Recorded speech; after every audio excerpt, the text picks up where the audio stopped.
I will now call this meeting to order at 6 p.m. All trustees are present. Welcome. This meeting is being webcast live and recorded. The recording may capture images and sounds of those attending the meeting. Please stand for the Pledge of Allegiance. I pledge allegiance to the flag of the United States of America and to the republic for which it stands, one nation, under God, indivisible, with liberty and justice for all.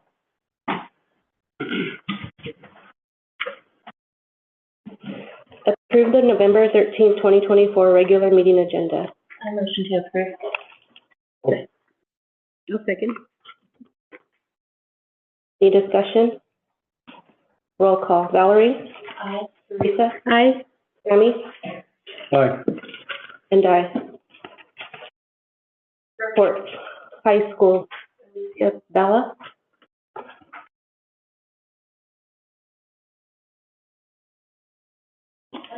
You can push the button where it says push.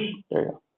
Okay, so we have junior ethics coming up this Friday, and that's where it's held in the TLC, and every year juniors dress up professionally, and it's to instruct students on navigating difficulties with just careers in the future.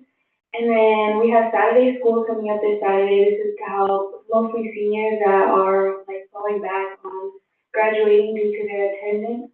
And then our winter schedule, if you guys can handle that, those are just winter sports that we have going on. And then this Friday, we are having our video production team recording the game live, so at home players and families can watch the game. And then our student senior cap and gowns have been purchased by several teams already, and some will be handed out in March and some in May. And that's pretty much it for today. Thank you. Superintendent report? Yes, good evening, President De La Fuente, members of the board, and the public. First off, our high school students did an amazing job, so thank you for giving us a report, and love seeing the wrestling schedule. On a very kind of selfish note, my daughter is a wrestler herself, and so knowing that we have sports for all of our students, both male and female, is pretty awesome to see. So thank you. You guys do a great job. We are finally in fall, after enduring some hot weather, right, for several months. And so, and the weather shows it. I want to thank all of our district staff who worked on Monday and Tuesday to ensure our students would come home or come to school safely on Tuesday. So we had the big storm. We had several trees that fell, not only on our district properties, but we also had them throughout the city. And, Mr. Rojas and the team, as well as our district team, in communicating to families what was going on, they did an amazing job. So I want to thank them. I also want to thank our city. And I personally called Mr. Gatska today to thank him because the tree that fell here, the pine tree, went across the entire street. They brought the, bulldozer or whatever it's called, that they brought, and it moved the tree over to the side until we could get, the tree company to come and remove the tree itself, right? So I want to thank, and I thank Mr. Gatska, for that. Thank you to Mr. Jen and Ms. Mendoza for working with Fresno State, my alma mater, with providing 9 of our course in developing a small business. We have more classes to offer, so keep an eye out on Parent Square for the next classes. And so these parents, they get a certificate from Fresno State, and there's going to be other classes. And so this is our way of deeply engaging our families, which was called out by the board in policy number 3, or priority number 3. We have Mark Twain hosting a literacy night tomorrow at 5 p.m. So everyone who attends will be able to participate in amazing games. And get this, you also get a slice of pizza. So make sure you're there, right? Because that's super important. And to spread the joy of reading. Our CHS Panthers football team will be playing Granite Hills this Friday at 7 p.m. Let's show our Panther pride and fill up every seat and on both sides of our stadium. We will also have it streaming on Huddle and YouTube. And I know we have one of our players here tonight, and they've been doing an amazing job. I'll say this, it hasn't been an easy road, but the one thing that our students have shown time and time again is great sportsmanship. And so there's been some teams that haven't shown that, and yet I want to thank you on representing your team that you guys have done an amazing job, and so you've held your heads up high, and so thank you for that. Finally, I want to congratulate our very own Mrs. Teresa Cisneros, our board clerk, and Mr. Samuel Ramirez, our trustee, for securing another 4 years on our board. Stability at all levels is key to the success of our district. I yield our time. I yield my time. Thank you. Board of Trustees.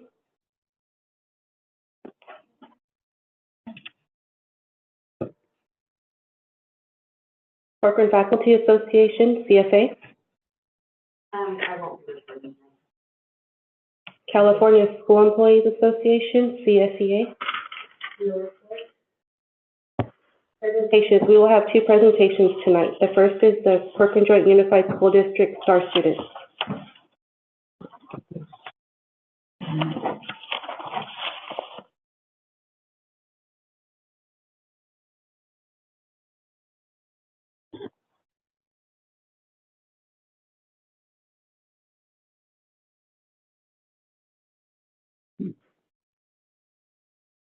Good evening, Board President De La Fuente, members of the board, and our public, families, et cetera, who are here tonight.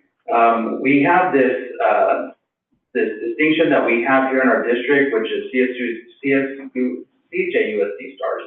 And so what it is there are students who are nominated by their teachers and other staff for just, showing some exemplary, whether it's academics or even could be the way that they take care of themselves amongst their peers.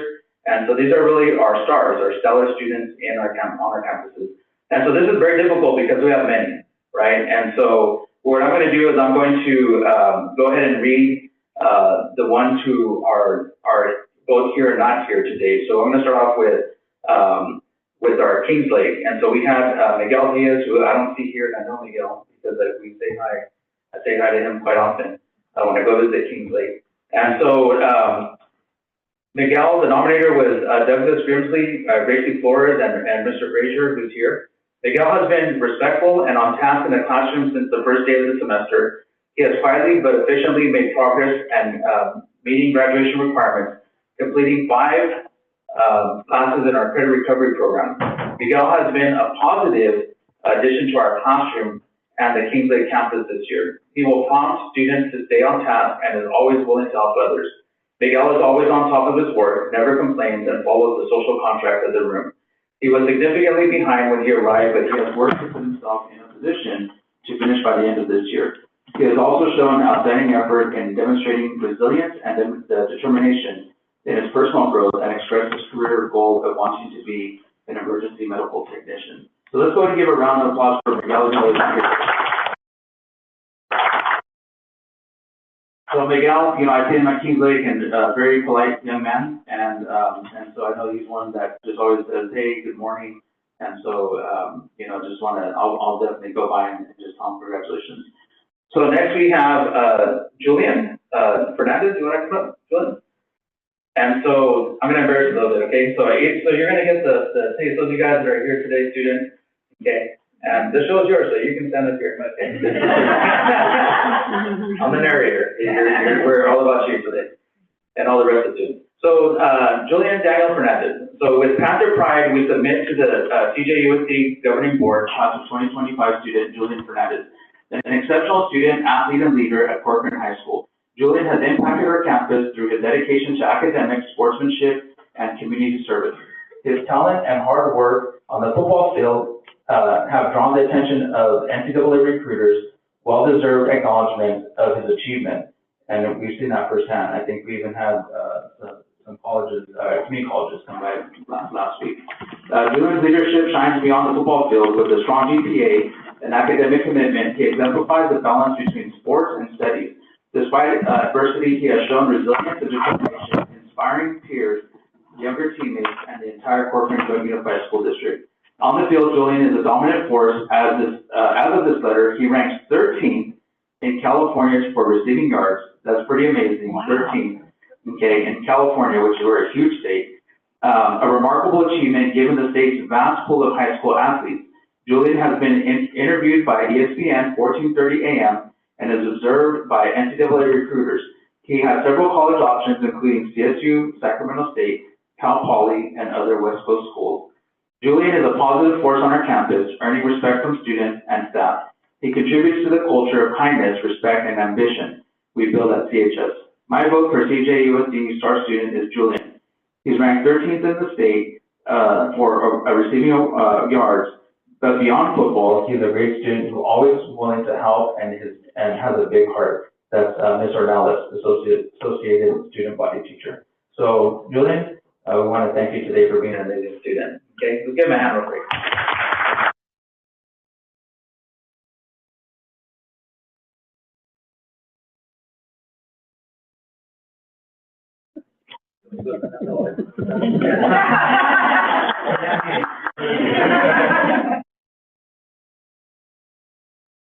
All right. So what we're going to do too is we're going to actually take a picture with the entire board, right? So we're going to do that as well. So that's something. So just stick around. So those of you guys that get them, we're going to come back and take a picture with the entire board. So so with that, the next one we have is Rose Esperanza Salcedo. So if you can come up, Rose. Here, let's give Rose a hand as she comes up.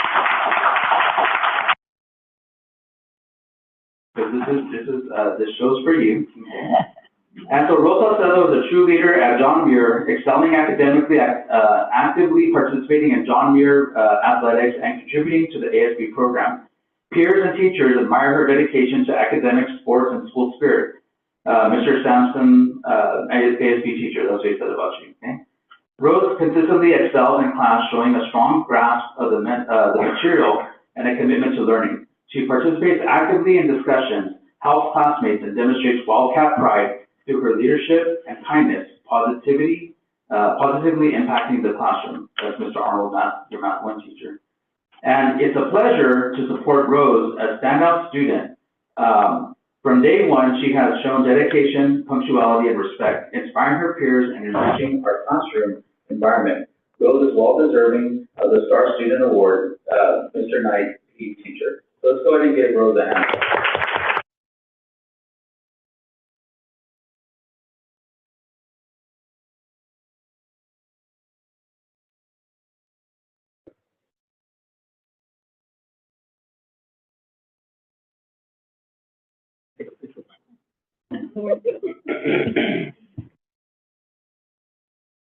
All right. So the next person we have is Mr. Nathan Pano. Pano? Is he here today? Okay. So I'm going to go and read what it says here. So Mr. Nathan Pano is from Mark Twain, and Wanda Kettner, who's here, was the one who went ahead and selected him. So Ms. Kettner probably nominates Nathan Pano as Mark Twain's 5th grade star student. Nathan excels academically, but what truly sets him apart is his kindness, helpfulness, and leadership in class and on the playground. He volunteers for chores, assists classmates with schoolwork, and promotes peace when conflicts arise. Nathan supports our class's social contract and ensures everyone feels included. He leads by example, stays engaged in lessons, participates in discussions, and includes others in games. He also handles challenges with a positive mindset. Nathan's kindness, integrity, and strong character make him an outstanding role model for all. So let's go ahead and give him a hand. Thank you, Ms. Kettner, for being here. I know that, that just shows the dedication of our teachers, so I appreciate you being here as well. Next we have Luis Rodriguez Montero, and I know I saw Luis here. Why don't you go ahead and come out? Let's give him a hand.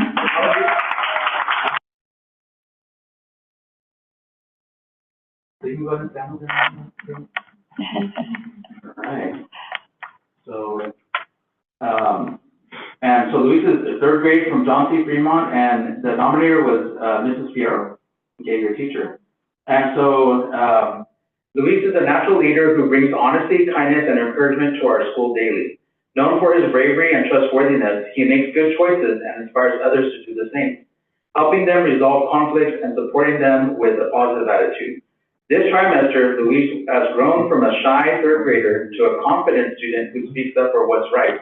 I am proud to nominate him as a star student of John C. Fremont. He truly embodies what it means to be a role model for our school. Let's give Mr. Luis that. If you want to come up and take a picture, you can come this way so you can take pictures too. I'm sorry, I forgot to mention that to the others, but.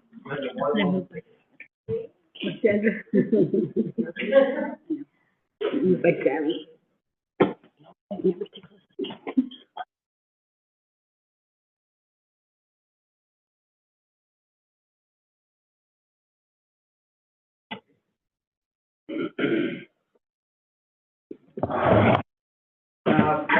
Okay, so we have, Noé Alejandro Ramirez, and I didn't see him here, right? Noé? Oh, here, oh, perfect, hey, Noé, come over here. Yeah, look at those are nice boots too. Okay, so Noé Alejandro Ramirez, is a kindergartner at Bret Hart, a big kindergartner. Okay, the nominator was, Mrs. Velasco, nominated you, okay? And this is what she said, okay? Noé has shown incredible perseverance and has excelled in school since becoming a Bret Hart bear hugger. Despite starting the school year late without knowing any English, Noé embraced the challenge with a cheerful spirit. His progress from initially not speaking English to expressing himself effectively has been genuinely inspiring. He is always joyful, plays with friends, and offers help to others. Not only has he met ELA standards, that's awesome, but he has also exceeded math standards. That is really good. Noé is a remarkable student who deserves to be named CJUSD Star Student. And we're going to read it in Spanish as well. Noé ha demostrado una determinación asombrosa y le ha ido muy bien en la escuela desde que llegó a Bret Hart. Aunque comenzó tarde en el año escolar y no sabía nada de inglés, Noé aceptó el desafío con gusto. Ha sido inspirador verlo pasar de no hablar inglés a poder comunicarse tan bien. Siempre está alegre, juegue con amigos y ayuda a todos. No solo ha cumplido con los estándares de inglés, sino que también ha haciendo mejores resultados de lo esperado en matemáticos. Noé es un estudiante maravilloso que se ha ganado ser nombrado estudiante estrella.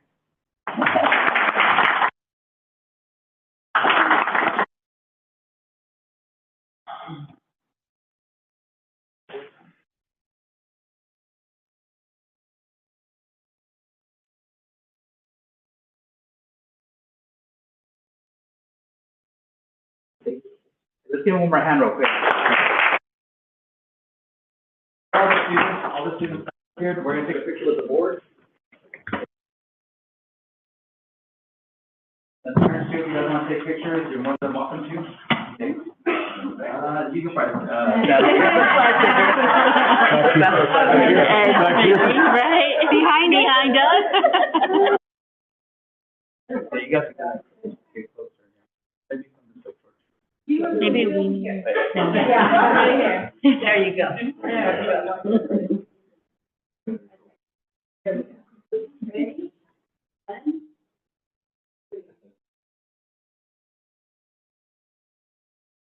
Hold on, put your parents on the.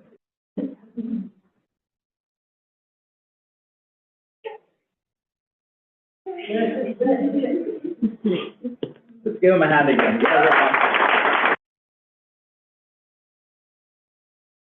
Congratulations. Great job. Great job.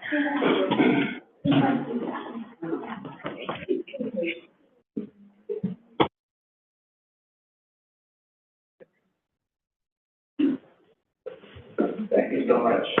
So we'll get a second, families are more than welcome to stay for the rest of the board meeting, but you don't necessarily have to, so you definitely can, take this moment to exit if you'd like. When I start reading. It's up to you, you're more than welcome to stay,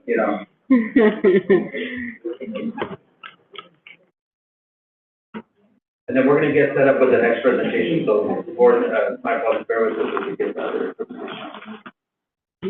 Computer working. Thank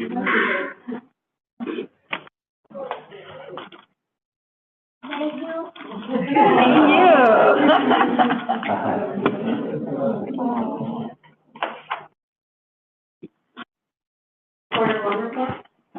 Yes, good evening, Board President De La Fuente, members of the board, and staff and community. You know, this right here, just that thank you at the end is why we're here, right? We're here because of students. And that's one thing that I definitely heard loud and clear coming in as a superintendent, but also has been the driver for myself as an educator for almost 25 years. And I saw that even before with my own father, who was an educator for 39 years, and really instilled that in myself. And so today, what we're going to do is, some of these slides are repetitive from before, but I did promise the board that we would do a quarterly update. And so this is a quarterly update for Q1, which is basically July all the way to October. That's what we're calling Q1, because there's a little bit of a gap in July. And so bear with me with the. So I'm going to bring some of these slides pretty quickly. So maybe so role of district. So this is a slide that's super important because for many people try to wonder what is my role in the district? Well, why, like, where do I fit into everything? And everybody has a role, right? In order to make sure that each of the students that we saw here today is successful, right? Julian, I know his story, right? And he's an amazing young man who's had some adversity. And yet there are people that have been wrapped around him to ensure that he's successful, right? That's what this is about. It's people wrapping around students in order for them to succeed. And that role starts off with the family and community, right? Family and community are who we serve. And so from there, the family and community elects the board, right? And then from there, the board sets the condition to ensure that that really kind of three priorities, hiring the one employee, the superintendent, making sure that the budget is approved. And then the third thing is policies and priorities, right? Those are kind of like the big high level things. And then from there, the superintendent and myself, I take that guidance and work with district, set conditions, and it flows all the way to our students, right? And then our students become our own community again, right? They live here, they become the community. And so Julian is going to become, is going to be 18 if he's not already, and he's going to be a person who now is a voter, a person who's also giving back to the community and whatnot. And so, that's what we see, right? It's kind of like a cycle of life here in this world that we live in. And so I just wanted to, again, orient ourselves to that. This is what we talk about every day as we work here in our district. When I say our district, I'm not talking about this building, I'm talking about all the buildings in our district. Right? Every single classroom and everything. So these are the priorities. I'm not going to spend a lot of time on these because we'll revisit these again. But these are the priorities that our board, that you established, not too long ago, right? Back in April, I believe it was. And what was important about these is this gives us a North Star. This is what we need to focus on, right? And it allows us to do that. And so I want to thank the board for that. Amen. Our students, again, while we're here, we saw them living and breathing right in front of us, right? From the tiniest one to Noed to the literally the tallest one, right? Julian, we saw why we're here. The hope is, and this is one thing before we leave the slide, Noed's parents, they trust us with their most precious resource, their kids. And they want to ensure that by the time they leave our system, 13 years later, sometimes 14, depending if they start off in preschool, do they have access to every opportunity available to them? Every opportunity, right? And that's really what drives our work each and every day. Okay, so let's go to the next one. So these are the same results, and I spent a lot of time here. We talked about these last time. So we see that we have, grades 3 through 8, we have teachers working hard, so don't get me wrong. As we have this here, there is no one that wakes up in the morning, no teacher, no classified employee that wakes up in the morning saying, I want to do the bare minimum. We have people who are committed to our kids, right? That's first and foremost. But we also have a lot of, we've had a lot of change, and we've had a lot of different philosophies, et cetera, that have come through. And so that's what we kind of see. We see a lot of stagnant growth in ELA. And we really see the big growth in high school, okay? That's where we see a big growth. So I want to just, again, call that out. Kudos to all of our teachers, but especially at the high school, did an amazing job. Next one. The state test and math kind of the same. We see a lot of stagnant growth. In the high school, they actually jumped by 13 points this year, which is amazing. So what that tells us, both in ELA and math in high school, is that if students can do it in 11th grade, those are the same students that were in 8th grade. Those are the same students that were in 7th grade, in 5th grade, in 3rd grade, right, where they start the test. So what are we doing at the high school, or what are we doing at certain grade levels where they're moving students up, and how do we scale that out? What is it, right? And that's what we've been working on as a team. That's something that all pass. Again, we see some good growth. These are English learners. Noah is a perfect example, right? You know, he's learning English. How do we ensure that he's successful not only in kindergarten, but he's able to access academic vocabulary in 3rd grade to do well in the test, right? And so this has really been a great work of all of our teachers, our coaches, and really just making sure that students have access to academic language, okay? Go ahead, next one. The CAP, this is a science test, and we bring this up because is it next year or the year after that this will be on the dashboard? Does everybody know? Those are anybody? Just data. And then it'll have color like the other ones, right? Like red, blue, yellow, green, right? And so this is something that we need to focus on. So we see that there's big, there's a lot of students that are really in level 1 and 2, meaning that they're not accessing the standards in science. And so what we know is that in science, it's not just like how when we took the test when we went to school, like the CAT 6, or you remember when we took the Scantron test and all those things, it's different, right? So here it's computerized, but also what it's telling them to do is actually write about their answers. They have to justify why they're doing what they're doing. So no longer is it just reading short passages, it's they have to read, they have to analyze, they have to write, okay? They have to justify. And so those are high level thinking skills that our kids need to have to be successful here. Excellent. So I share this with you and for the folks know that I share this with the board once a month. And so I'm sharing this right for this time. And so as a group, this is the first 3 months. So fights. So these are fights, and just to as a notation, when we say a fight, we're saying an incident, right? A fight obviously has at least 2 people, right? Potentially more. And so this could be a fight with four people involved, but that's counted as one fight, okay? Because it's just one fight that has happened, right? And so what we look at, we have the 3-year trend, because that's what we always want to look at, and we have 22-23 all the way to 24-25, which is this year. So in 22-23 in October, we had a total of 14 fights, and year to date we had 29. If we look at this year, we have month to date, we had 11 fights, so it actually went down by 3 in October. And we have overall, we're down by 2, we're down to 27. Okay, so fights are going down, right? And so that's important, and I'll explain a little later why it is, but it's also important for us to look at the numbers, right? And we're going to talk a little bit more about why that's happening. In suspensions, this is not just fights and suspensions, other things too, right? This is like, a student who vapes, at school, or, there's a lot of different stuff that happens. And so we're not immune to what's happening everywhere else. Kids, they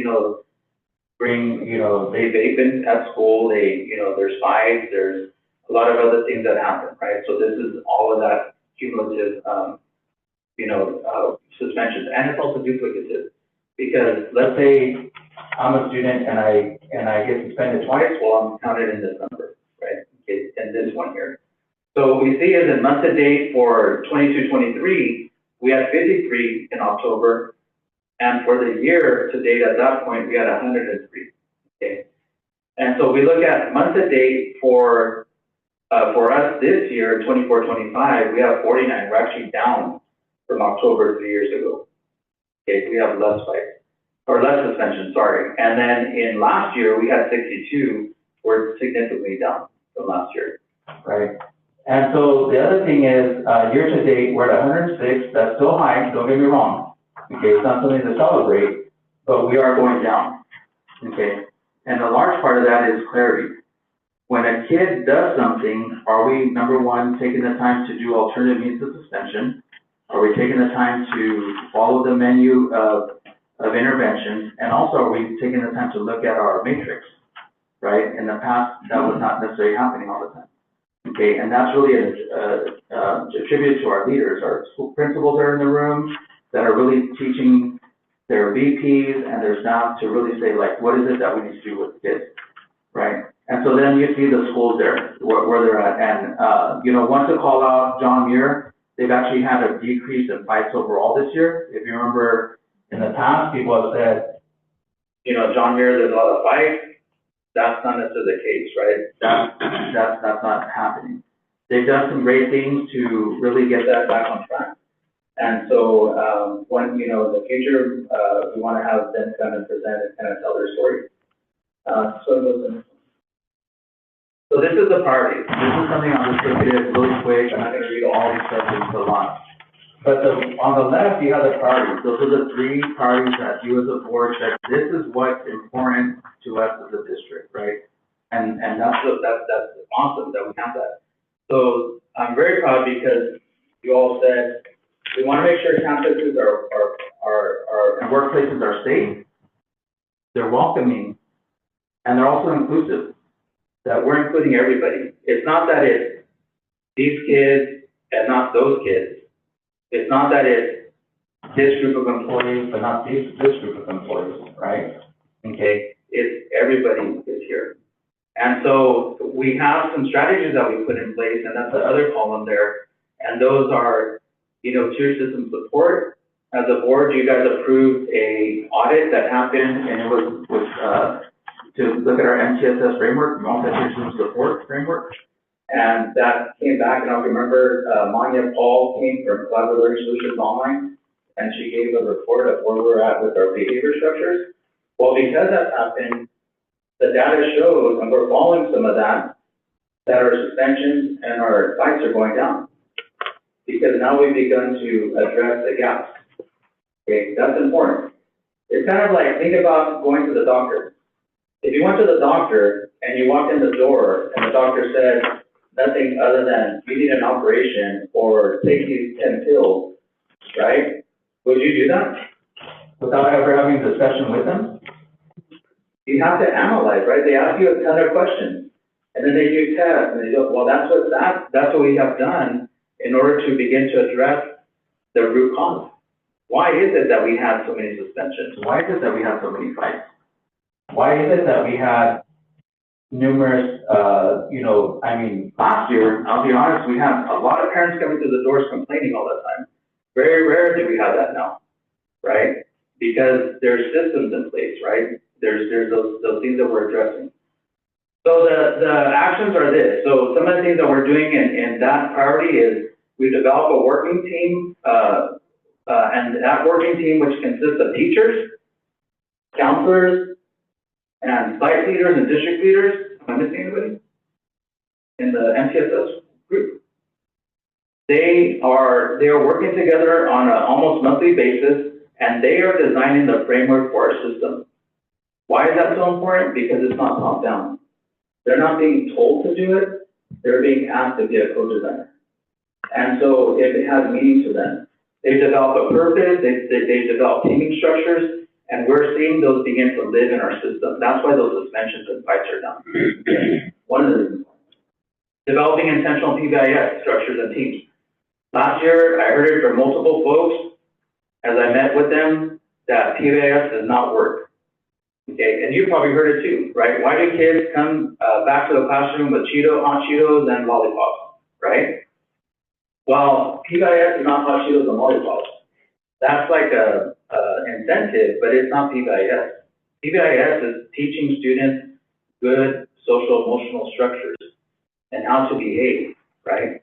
And so what we see here is we met with, we continued investment with the Hannigans, Dr. Hannigans, and the board, you guys approved this, and thank you for doing that, because what that allowed us to do is continue that work. And the feedback from the Hannigans, and I'll kind of share a picture in a bit, so we're not going to share a picture in a bit, is, and if they were here, I know that they would allow me to say this, and last year when they would come, they knew that PBIS and the work that they were doing was not a priority.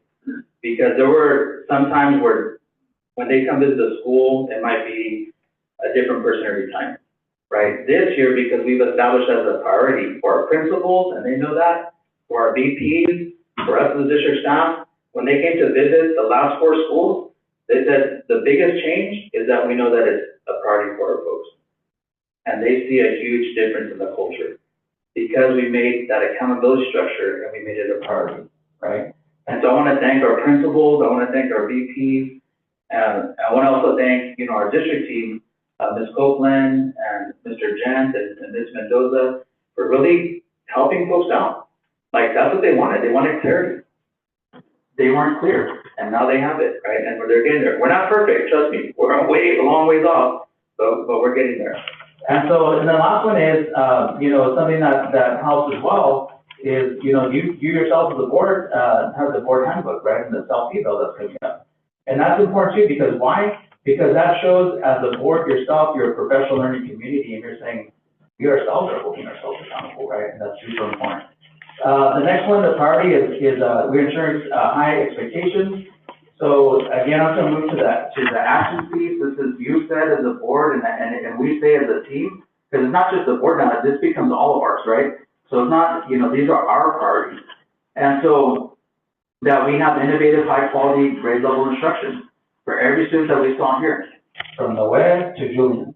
And so the thing is, we've been engaging classroom walkthroughs, and Mr. Jen has done an amazing job of working with our leaders to do that work. We're going to classrooms, and the question we're asking is, are we seeing what we said needed to be done in the classrooms? And our teachers are being very receptive. Mr. Jen led a group of teachers over the summer to pick out what standards students needed to know, right? And that was super important. So now they know that they don't have to do all of them, they're doing the right ones, right? And it helps out. Providing support in aligned ELA curriculum. So we have ELA curriculum from K-12 now, and before it was all over the place. They're just kind of using different things. So that helps. That not only helps our Gen Ed students, but it helps our EL students, it helps our special education students, because now there's an aligned curriculum. We didn't have that before, right? And we still have a lot of work to do. Don't get me wrong, supplemental curriculum, those type of things we need to work on. But we have to start with the base, the foundation. Develop guiding coalition teams and ongoing training. Last year when I came in, one of the biggest, and I wish Ms. Alcedo was here, Rodan was here, but we still have one of our teachers here, right, Ms. Kentner, which was, and you can correct if I'm wrong, but one of the things I heard time and time again was, our Wednesday time is like, what is it for? Like, one school is doing this, another school is doing that. What is it that, what are we doing with our time on Wednesdays? Well, that time, I costed it out. Time is money. That time for the year is $500,000. Okay, and when there was no clarity around how that time is being used, we might as well just put $500,000, and put it aside, right? And so what we did was our principals were amazing, because we asked them, here's the problem of practice. What do we do to make sure that that time is clear? They themselves developed an aligned way that they were going to use that time. So middle school and high school use the time the same way. Elementary schools use the time the same way. And so now there's clarity. So now there's no more, well, how do we use our time? Those type of things, that's there. They have that clarity, and they're using it for PLC. So Mr. Jent, again, did an amazing job of getting those guiding coalitions. And what those are, is those are teachers who are learning about PLCs and then taking it back to teachers in that time to begin to become PLCs effectively, right? And so again, over a $500,000 investment that now we're utilizing correctly. And the last one is intentional, engaging students, staff, families, continuous basis. And I'll never forget this, and you guys will probably be tired of me saying this, but this is that highlights of that night that we met to develop these priorities. Was you all said engagement is not just going to a game. I don't know if you remember when you said that. It's more than that. And so that's something that, we've really taken to heart.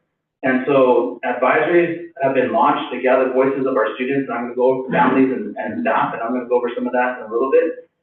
But what I'm proud of is our principals as well are doing the same advisories. So when you see me doing a student advisory, our principals are doing the same thing. When you see me doing a parent advisory, they're doing the same thing. That is the alignment of accountability, okay? Because now it's clear. Now that accountability is not a hammer, right? It's a flashlight, it's a guide to be able to say, this is how we're gonna be aligned.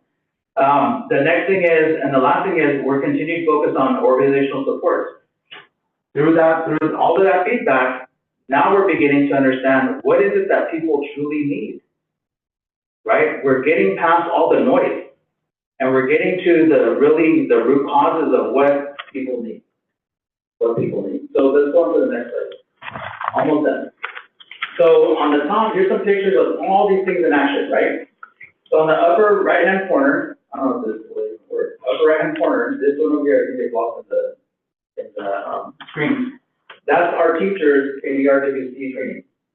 Okay, that contract is on the board agenda tonight to extend that because our teachers are seeing the relevance of wanting to have this be aligned, an aligned curriculum. So that's amazing. For teachers to say like, hey, we want more of this, they want more learning. And that's what that's for, okay? On the bottom over here, you can barely see it, but it's in between the two. It's these people in like kind of red aprons. That's Mark Twain at the trunk or treat. Okay, that's engaging outside of the four walls of the classroom. They're going out to reach families and meet them where they're at, versus saying, come to us. Now, this is a quick plug for Mr. Albert and his school. He's also having a literacy night at his school tomorrow, right? But he also did it there. Down below at the bottom right-hand corner, that's our guiding coalition work with Dr. Smith, Amy Smith, and those are teachers from Kings Lake that are designing PLCs. Not us telling them what to do, but them learning what it's about. On the bottom left, on the bottom center, that's with Mr. Houston and others. We took a set of leaders to Fresno State Leadership Academy, but those people are in the middle. They're not principals, they're not district folks other than Mr. Houston and myself. There are vice principals or counselors because we want to build their capacity. We want them to experience learning too. And then of course we have our teachers at work in PLCs. In the middle over there we had, with the boy in the red shirt, our trustees went and did classroom walkthroughs, which thank you for that. And so I'm hoping you learned a lot through that walkthrough process. And you were able to engage and kind of see what was going on. And so that's there. So that models for us that that's important. If our board makes it a priority to walk classrooms, we need to walk classrooms, right? That's important. On the left, that's our career fair at John Muir, which is amazing, and that's also Flores working there. And on the top is Dr. Hannigan, Jessica, and John with Ms. Guerrero. And what they do when they come on their PBS walks is one thing I wanted to say just before we end this little section here. They don't come to say like, oh, do you have the posters up on the wall? Or, oh, do you have, do you have candy and chips and all the other things there for kids? They're asking them, what does ROAR mean? Why is it, what does responsibility look like? So they're trying to see whether the implementation is actually happening. And that's their feedback, that they're seeing the implementation, okay? All right, so we're gonna continue really quickly. So these are voices of those we serve. So at the end of this, I do my advisories and I meet with different folks. So on the top are our tiniest ones. And one of these asked them is like, what makes you happy at school? And they said, one of them said, I feel happy at school because I get to go to the library because I like to read. That's their own voice. Our kids in kinder and first, they want to read. So if they want to read in kinder and first, they would love to read as a senior. The middle section is our high school group. One of the things I asked them at the end, the last one, I said, what would you want our board to know and district leaders about you as a high school student? And they said, we worry a lot about what is happening in our community and our world. They worry, and they want to change it. And that's one of the things that they talked about. And they actually mentioned an event, an unfortunate event that happened the night before. There was a helicopter and some other stuff going on, and it was within the city. And they talked about how can we change that? You know, these are going to be our community folks, right? They're worried about that. And the last one was a parent. I had a coffee with the superintendent. One parent showed up, that was success, because one showed versus none. I don't like coffee, so it would have been, unfortunate. And she was amazing. Spanish speaker, and my broken Spanish, I didn't hurt her ears, and we had a great conversation, and she said, one of the things that she wanted me to know as superintendent, and that's the group, is she wants to make sure that each student who speaks another language other than English has the support that they need to be successful. And she said, just like my kids were at John here, I want them to be successful. Okay, the next slide.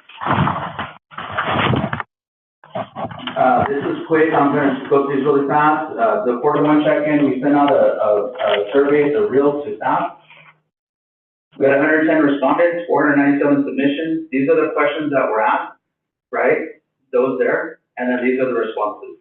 So the successes, they love that we're building relationships with students, and they were asked to answer these questions based on their site, not on the district solely, okay? So they love that they're improving classroom management, right? And then we'll have more.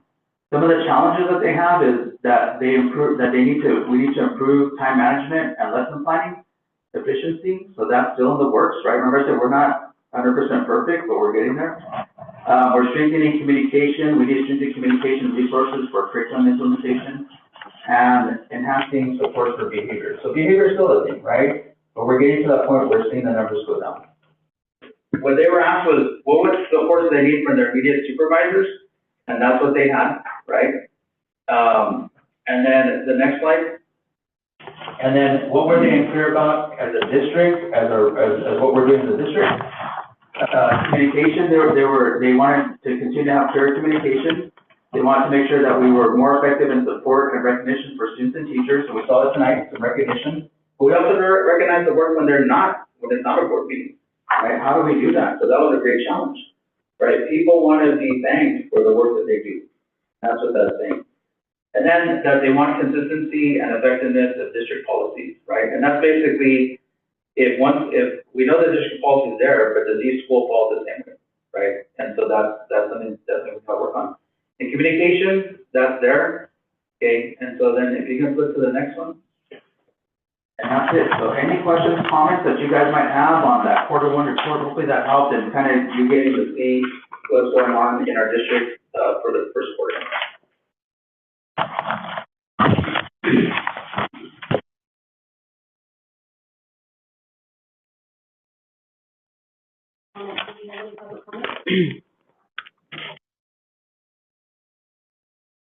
Public hearing. I will now open the public hearing to allow for public comment on the following item.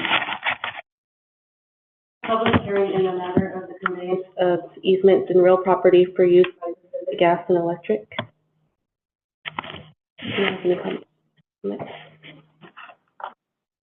There is no comment. I will close the public hearing. Action items, consent agenda. I'll make a motion. I'll second. Question number 3, is this a continuing memorandum of understanding? Or is this something new?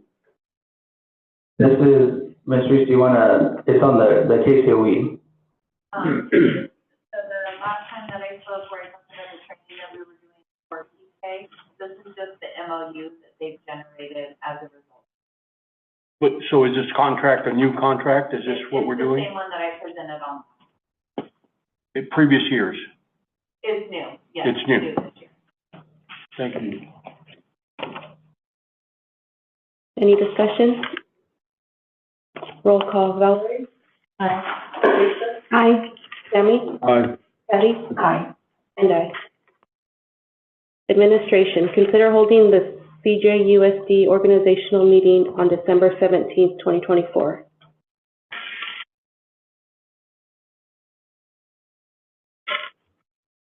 Did you need to just explain it real quick? Okay. So what happened was our meeting is planned for December 13th, but receiving guidance from the County Office of Education is it's a couple days short of the time for, between when the elections are completed and when we can actually have a governance meeting. So the recommendation is that we just move that back to the 17th.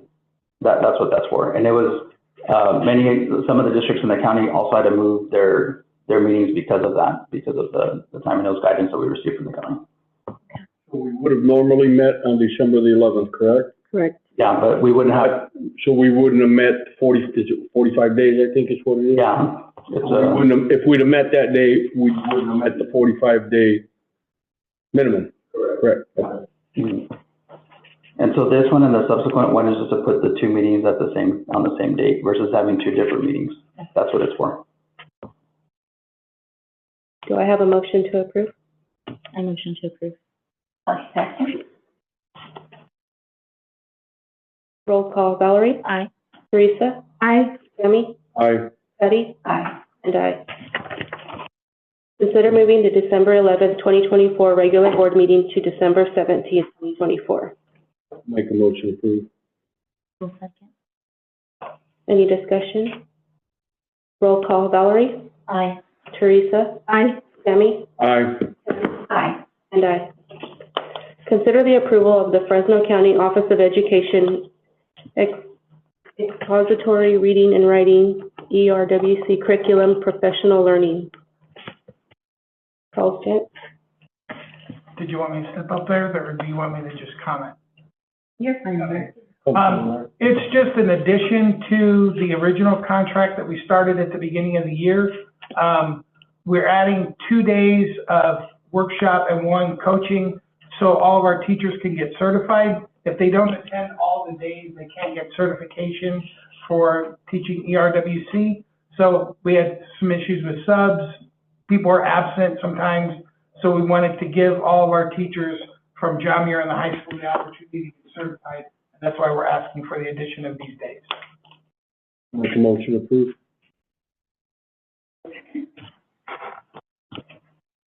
Roll call, Valerie?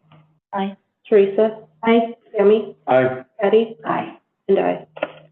Resolutions. Consider the approval of resolution number 1388, resolution conveying easements in real property.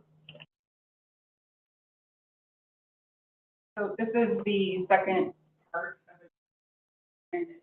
of this resolution, would go ahead and allow the easements, providing PG&E access to go ahead and do any work needed on the utility pole. And this is from one parcel to the other. Motion to approve. Second. Roll call. Valerie? Aye. Teresa? Aye. Tammy? Aye. Patty? Aye. And I. Business. Consider the approval of the PG&E utility pole relocation contract. And this is just a follow-up to the resolution that PG&E has access to the land to go ahead and do work needed. This contract would actually provide authorization to put in the new equipment. Motion to approve. I'll second. Question. $36,000 is what they're gonna charge us? I know. Jeannie? So is that, I saw some basic plans on there. Is any of that gonna be, are we gonna be able to recoup any of that money in 4 to 5 years, or how's that gonna work? It's just a fee to go ahead and have them put in.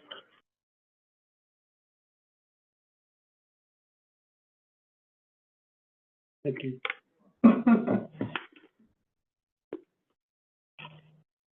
Roll call. Valerie? Aye. Teresa? Aye. Aye. Patty? Aye. And I. Future agenda items? I have a question about our November 27th board meeting. November 27th board meeting, it's regularly scheduled.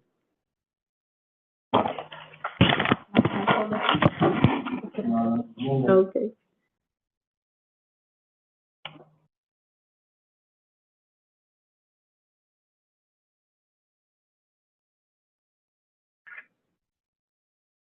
Yeah, we would need to, I mean, we have legal counsel here. I don't know if they can give some advice on that piece since they're here. Okay. Yeah, that's fine.